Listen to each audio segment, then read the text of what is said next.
All right, what's going on? Max here, and what I'm going to be doing in this video here is going over how we build out our welcome flows to generate anywhere from 7 to 8 figures in annual revenue for our clients. All right, this is going to be, sort of more of an advanced sort of tactics video, not really so much more of the basic stuff that you already see out there. That's like, make sure to include the brand story or whatever. So we're going to dive right in, but before we do, if you're running an e-commerce brand doing over $80,000 in revenue per month and you want a guaranteed 10 to 30% increase in revenue, go book a time with me here. The booking link is going to be in the description below. All right, so if you're here, you're probably wanting to make more money for your e-commerce store. If so, this video is certainly going to help you do that. So I'm going to show you how to do it. We've used this exact formula to help 40 plus e-commerce brands routinely generate anywhere from 7 to 8 figures in additional revenue. Again, this is going to be more of an advanced concepts and tactics video here. If you're intimidated by that, maybe it's not the right time for you to start doing this. Just go set up the basic sort of welcome series. And this is more so for maximizing the conversion rate of non-subscribers or non-customers into new customers. So anyways, let's get into it. So basically, from a high-level overview, there's two primary factors in the overall equation of printing massive amounts of money from your welcome flow. So number one is going to be lead generation, and number two is going to be the welcome flow effectiveness. Now, what do I mean by lead generation? So this is going to be the rate of new subscribers opting into your email list. Sounds super obvious, but basically, the more people that you're sending this welcome flow to, the more money you're going to make. All right, so super obvious, but very overlooked. People are going to be setting up their pop-up forms and then sort of just forget about them, which is a mistake. All right, so you want to be optimizing your pop-up conversion rate pretty much always. And that's going to contribute to the welcome flow sort of revenue massively. All right. So ideally, you want to be converting at least 6 to 12% of all website visitors into new subscribers. Basically, how you do this is through A/B testing. I'm not going to be talking about that too much in this video here. More so, we're going to be talking about the welcome flow effectiveness. But I just want to mention that, just so you know that it's a sort of two-part equation. So welcome flow effectiveness, this is basically how effective your welcome flow is at accomplishing two things. Number one, priming new subs to become future customers. Number two, converting new subs into customers. All right, so what I mean by number one here is some people aren't ready to buy just yet. They sort of need more information. They need some, persuasion. And that is one of the primary purposes of the welcome flow as well, alongside making it as frictionless as possible to convert those people who are already sold. So this article is going to focus primarily on number two, this welcome flow effectiveness, and can be broken down into 3 stages, which we're going to cover in depth. So number one, content strategy. Number two, email structure. And number three, testing. All right.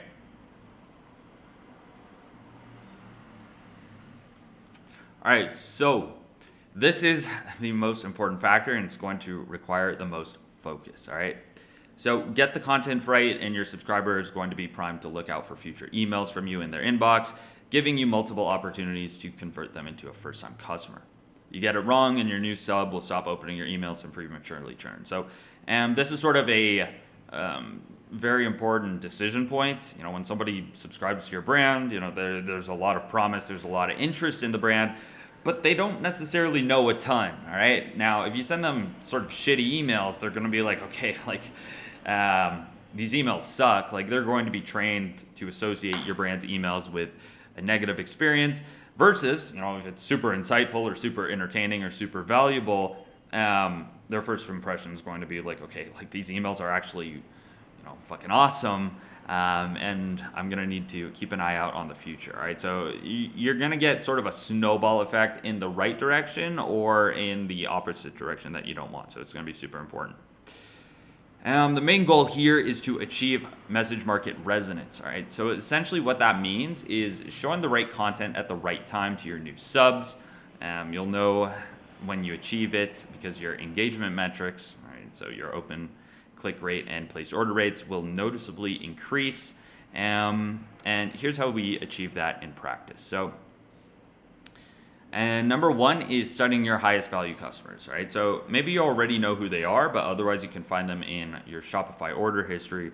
From there, just follow them on social media, get to know what they're like, what do they do all day, what challenges are they facing, what type of content do they consume, whether it's magazines, books, blogs, what platforms do they hang out online at. And this is nothing new, but basically nobody does this, like they just write whatever to set up the welcome flow, and they don't really go in depth. But the more you know about the customer, the easier it is to sort of write stuff that would be relevant to them and interesting to them. So the deeper you go with this, the faster you're going to achieve that message market resonance. And it's sort of hard to explain, but it can go pretty deep depending on your knowledge of human archetypes. Right now, this gets into sort of more Jungian psychology and whatnot, but for example, if your audience is mostly emotional, sort of social butterfly types, like these Myers-Briggs ESFJ, ENFJ, ESFP personality types, which is very common for jewelry brands, your message is going to be a lot different than if your audience is mostly analytical types. So an INTP or INTJ types, these are people who are like sort of logically assessing, oh, should I go with this brand or this brand, And these are common types for performance enhancing supplements like nootropics, etc. People who are like really into optimizing their, brain chemistry or whatever. So basically what you want to do is once you've sort of studied your highest value customers, you're going to want to write out a quick summary of what your customer avatar is like in a Google Doc. I highly recommend that you don't skip this step. You might be thinking like, oh, like this seems like a bunch of busy work, but it's actually not, right? Because you're going to be referring back to this doc when you're coming up with content angles, headlines, etc. And it's going to make it a lot easier to achieve that message market resonance with your emails, right? All right, so number 2 is planning out your content strategy. All right, so you're generally going to want to start with 5 to 7 emails in your welcome series, and here's the framework that works well as a starting point. So email 1, all right, you're going to have your pop-up offer, whatever you promise in the pop-up form in exchange for their email. Brand intro and basically a thank you, like, oh, thanks so much for signing up, or like, welcome to the family, or whatever. Email 2. And pop-up offer, again, sort of just, for the people who didn't purchase on email 1, just give them another chance here with this pop-up offer. Then brand story. Email 3 is going to be social proof. All right, so here's where you really persuade them that, okay, like these products are actually legit. And then showcase popular products. I highly recommend using your bestsellers here. All right, so emails 4 through 6 is going to be sort of variable value-based content. Anything that they need to know in order to become a customer, or anything that you believe would be valuable to them to solve whatever problem that they're having that would sort of make them trust you as a byproduct of solving that through content. Email 7 is going to be sort of the final offer. And here you could basically just restate the initial offer with urgency. So, get your 10% off, although 10% off isn't the ideal offer. Let's just use it as an example. Remember to get your 10% off, expires in 24 hours, or you can actually increase the incentive because at this point they weren't willing to buy at the original 10% off, let's just say. So you can increase it to 15% off, and then again, throw in that urgency there to sort of get them out of that inertia phase. All right, so the emails you want to really focus on here is emails 1, 4, 5, and 6. All right, so these are going to be the ones that you're going to be testing the most and sort of playing around with the most and seeing what works the best. Email 1 obviously is the most important because this is sort of the decision point for the customer. Like I mentioned, they're deciding whether or not your brand is relevant to them. All right, so they might be giving you a couple chances, but ideally you want to sort of convince them that your brand is the perfect brand for them right away. And here's how you do that. Essentially what's happening is people are looking for certain brands to solve certain problems. And usually there's going to be 1 or 2 sort of things that they're looking for specifically. And the idea here is to figure out what those are. And you're going to do that through research and testing. and putting that in front of them as quickly as possible on the email. So number one, you're going to write 3 to 5 hooks based on the customer avatar doc that you wrote out in step 1C. So this one right here. Or wait, no, up here.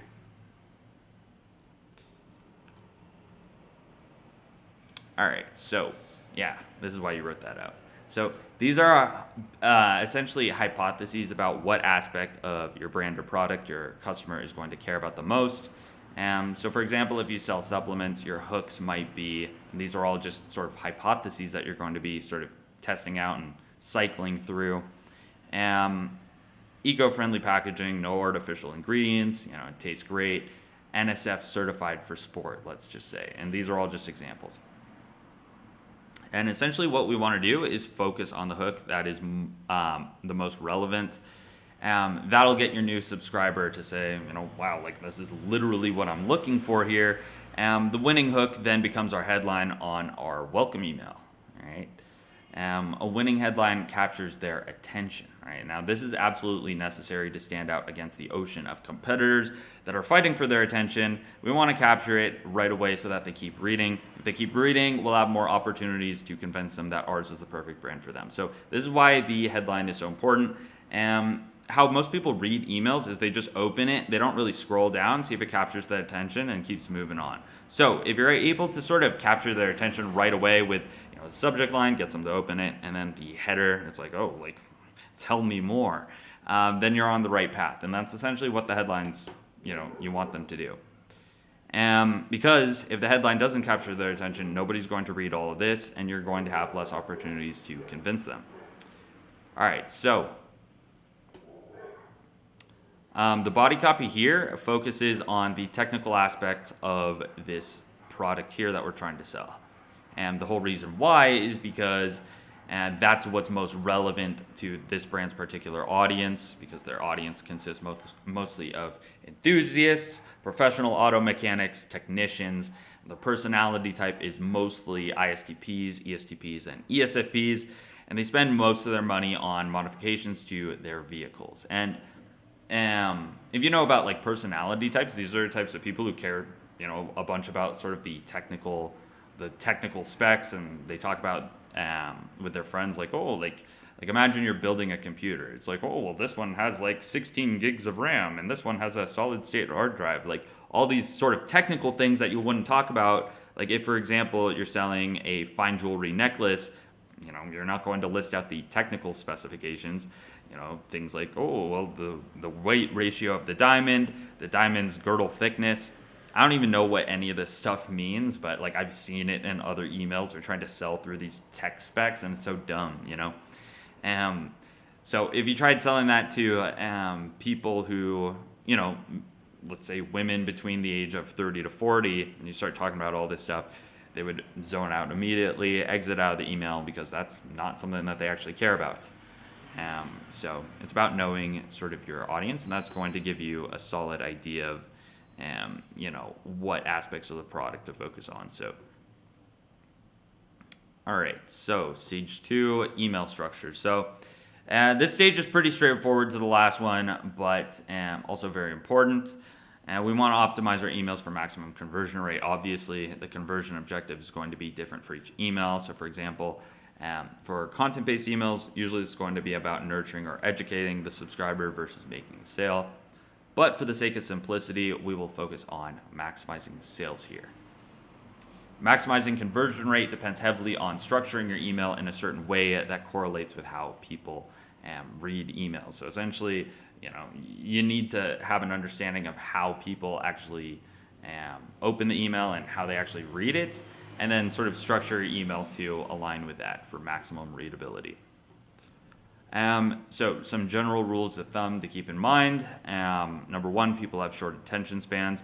Number 2, people's visual attention moves in a straight up and down line. Number 3, people don't scroll down on the majority of the emails that they open. So all those sort of being taken into consideration, we want to communicate our primary message as concisely as possible in a way that doesn't require the reader to scroll down, right? So we want to pack all the vital information above the fold. Yeah, I talk about this a lot, but the above the fold section receives roughly 80% of the total attention given to the email, with the bottom section receiving the other 20%. So this is literally sort of an instance of the 80-20 rule. So what I mean by that is 80% of the attention is going to be going here, and the other 20%, sort of some people are going to be looking at this down, sort of below the fold. So we want to optimize for above the fold. Specifically, we need these elements to be above the fold. So things like the header, hero image, offer, if applicable, and the call to action button. So here's an example of the welcome email 1 above the fold section on mobile, right? So you open this email and it immediately sort of, all right, eye-catching image, header, tells you about the brand, and this is highly relevant for people who just joined the email list. They don't know anything about the brand. And then sort of states the offer and how to take advantage of it, and call to action. So basically just packs all the important stuff above the fold. All right, so yeah, pretty much what I just said here. Header succinctly describes the brand in a relevant way to cement it as a new category in the reader's mind. It's minimal, minimalist, optimal sports nutrition. All right, so you want to sort of create a new niche in your in the reader's mind, where it's not like, oh, we're a sports nutrition brand, because that's like sort of very, very broad. You don't want to be competing in a very broad market. Ideally, what you want to do is sort of carve out a new niche in your customer's mind right away, focusing on the unique selling point. So the minimalist is like, all right, so you only need to take like 1 or 2 supplements rather than take like 10. So minimalist. And then it's scientifically like optimized. Like those people are into that sort of stuff. Like, what is the optimal sort of like supplement routine, essentially? And the offer in this case is $12 off.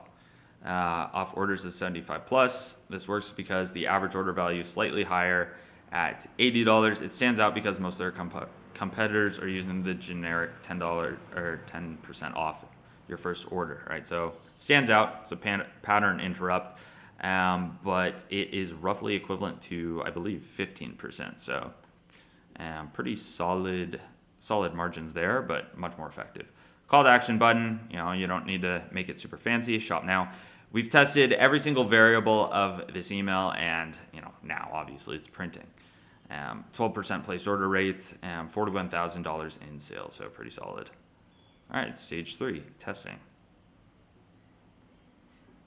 All right, so at the end of the day, each brand is somewhat unique. All right, so while I've given you the guidelines of what generally works across all brands, the only way to really find out what works best for your brand specifically is to A/B test high impact variables. All right, so you're gonna get about 70-80% of the way there, just basically following what I've given here, like step by step, like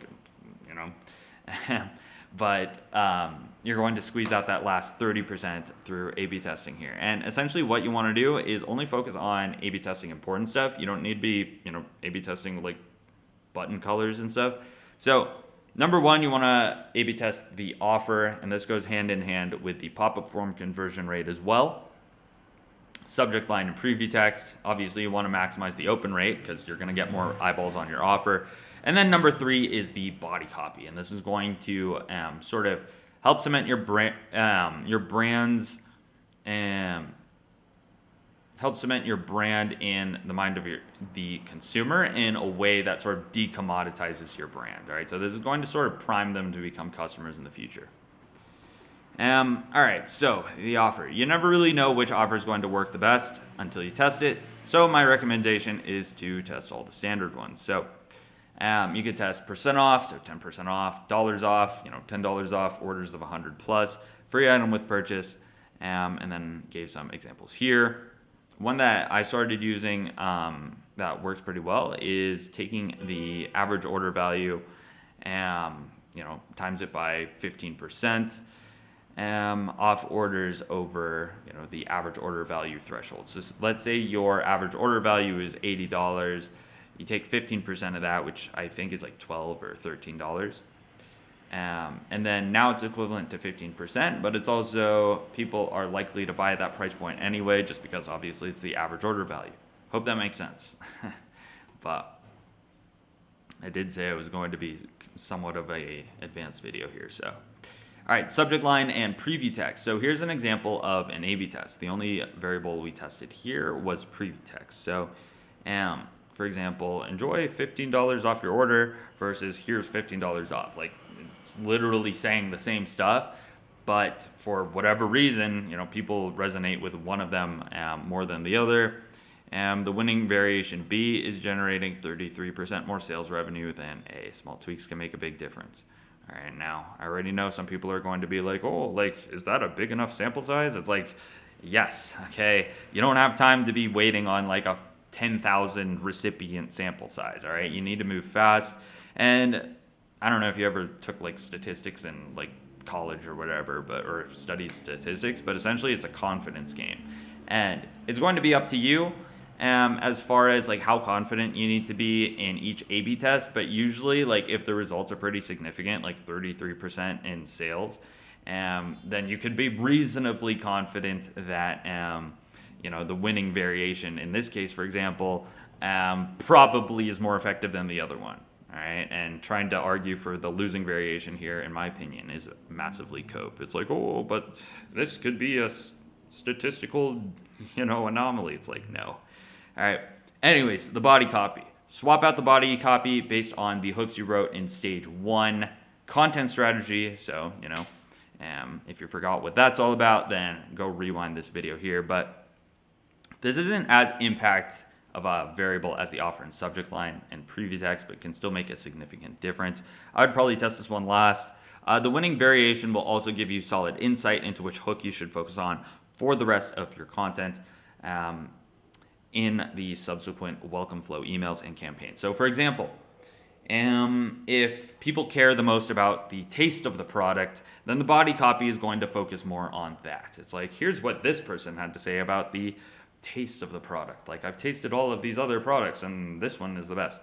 Okay. Or if they care about like the eco-friendly packaging, right? And now you have a solid idea in the future, what sort of content people want to see, what they resonate with, and sort of what their decision criteria is for buying your product over your competitors.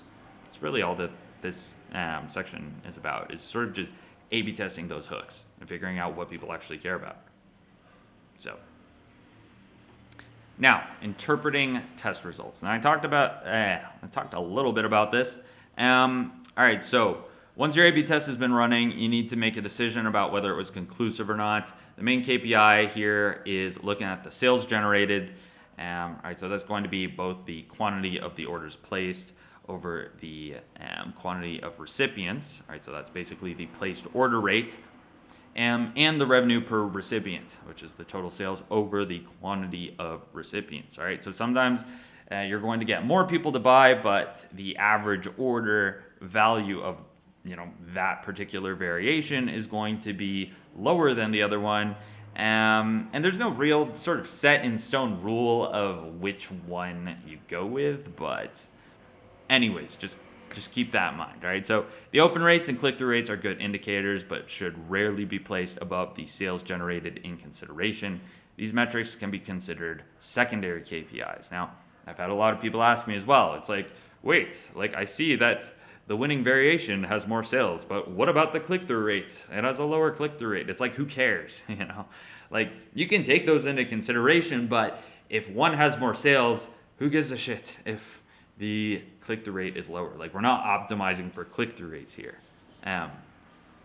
Anyways, if the test is close, I generally recommend letting the test run and gather enough data to the point where it's obvious which variation is the winner, or if after, let's say, 2,000 plus recipients, this is going to depend on how much traffic you get to your specific brand. But if after 2,000 plus there's no clear winner, you can determine that the test was inconclusive. So here's an example of a highly conclusive test. This one has like 50% more sales with a pretty solid sample size of 6,000 people. Higher placed order rate and higher overall sales volume. So So a good rule of thumb to sort of keep in mind is ask yourself if it's possible to hypothetically form a strong argument that the losing variation is actually the winner. And the sort of thought experiment I like to imagine here is imagine you're in the US presidential debates and you have to defend the obviously wrong side of an argument, like when Jeb Bush had to defend his support of the Iraq war against Donald Trump. Now ask yourself if you can theoretically come up with an argument that variation A is somehow the winner. And if not, then you can be pretty confident that variation B is the winner. So for example, when Jeb Bush had to defend his support of the Iraq war, like, can you reasonably come up with some sort of defense there or some sort of reasonable argument? Well, not really, like, so it's like, okay, well, that variation there, the Iraq war variation, let's just say, is obviously wrong. So in this case, that's like, oh, can I reasonably defend that this is the superior variation?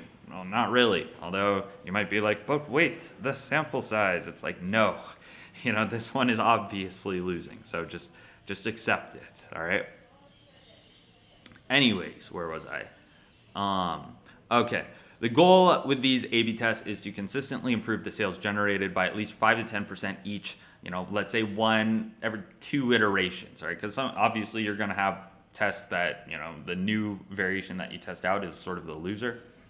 Now, if you can do that, it's not going to be long until these wins sort of have compounded on each other to produce an extra 100 to 200% in sales, like very common, especially over the course of, months. But what's funny is barely any brands are actually A/B testing. So they're operating at around like 30% efficiency. Or efficacy, let's just say. Now, the best part is that the higher our conversion rate gets, it sort of has these ripple effects where the lower our cost per acquisition in our marketing channel gets because we're converting more traffic on the same marketing dollars. Like somebody clicks on an ad, comes to the website, opts into the email list, and now since we've doubled the conversion rate, let's just say we're doubling the conversion rate of people who are coming through ads in general. All right. And obviously that's good because we're not spending more on ads, but we're converting more people. So this is a virtuous cycle because the more traffic we can convert with our pop-up form and welcome series, the more profitable we become on ads. The more profitable we become on ads, the more we can spend on ads. The more we can spend on ads, the faster we can grow, etc. And this all starts with maximizing your flow's conversion rate through these steps. All right, so not just important for the email channel, but very important for the growth of the brand overall. So in conclusion, maximizing your welcome flow revenue comes down to, number one, maximizing email list growth through your pop-up conversion rate.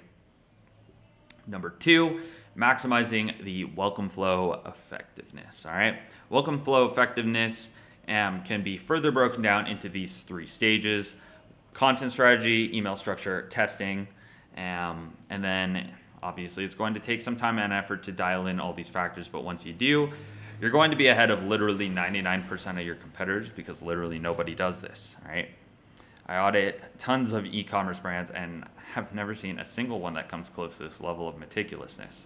Like, no joke. Like, most of them aren't even running A/B tests, including the ones who are being served by email agencies, which is hilarious. It's like you literally do emails all day and you're not even running A/B tests. So anyways, that's it. Thanks for reading. If you have any questions or feedback, feel free to DM me on Twitter at Max_Alexander, 2 X's in Alexander.